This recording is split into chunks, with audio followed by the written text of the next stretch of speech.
বাহারি ইফতার আয়োজনে রাজধানীর অন্যান্য জায়গার মতো জাহাঙ্গীর গেটেও বিক্রি হচ্ছে বৈচিত্র্যময় ইফতার সামগ্রী। এখানে সাধারণ মানুষের পাশাপাশি সেনা সদস্যদেরও ইফতার কিনতে দেখা যায়। ইরানি জিলাপি, শাহী জিলাপি, leg roast, whole grill chicken সহ নানা মুখরোচক খাবার সহ অন্তত ৫০টির বেশি ইফতার সামগ্রী দিয়ে সাজানো জাহাঙ্গীর গেটের পাশের এই ইফতার বাজার।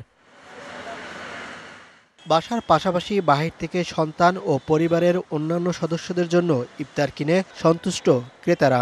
একনল হ্যান্ড ওয়াশ ১০০% প্যারাবেন ফ্রি, তাই নিরাপদ হাতের জন্য আস্থা রাখুন একনলে। বাবার সাথে ইফতারি নিতে এসেছি, চিকেন নিয়েছি, হালিম নিয়েছি। সুন্দর সিস্টেমে সব ঢেকে রাখা এবং জিলাপিটা, তারপর কিছু আইটেম আছে কাবাব, এগুলো খুবই এক্সিলেন্ট আর কি। বিক্রেতারা বলছেন বেচা বিক্রি ভালো, গুরুত্ব দেওয়া হচ্ছে ক্রেতাদের মানসম্মত খাবারের ওপর। বেচা বিক্রি খুবই ভালো। এখানে আপনার আইটেমের কোয়ালিটিও ভালো। ফ্রাইড চিকেন আছে, আপনার আছে fish finger, chicken nugget, drumstick, chicken strips, dessert item আছে, যেটা ক্যাপ্টেন চলের সবই স্পেশাল এবং এগুলো খুবই চলে। বিফ জালি কাবাবও খুব ভালো সেল হয়, আবার হালিমও খুব ভালো সেল হয়। অনেক সময় কাস্টমাররা এসে হালিমও খুঁজে পায় না।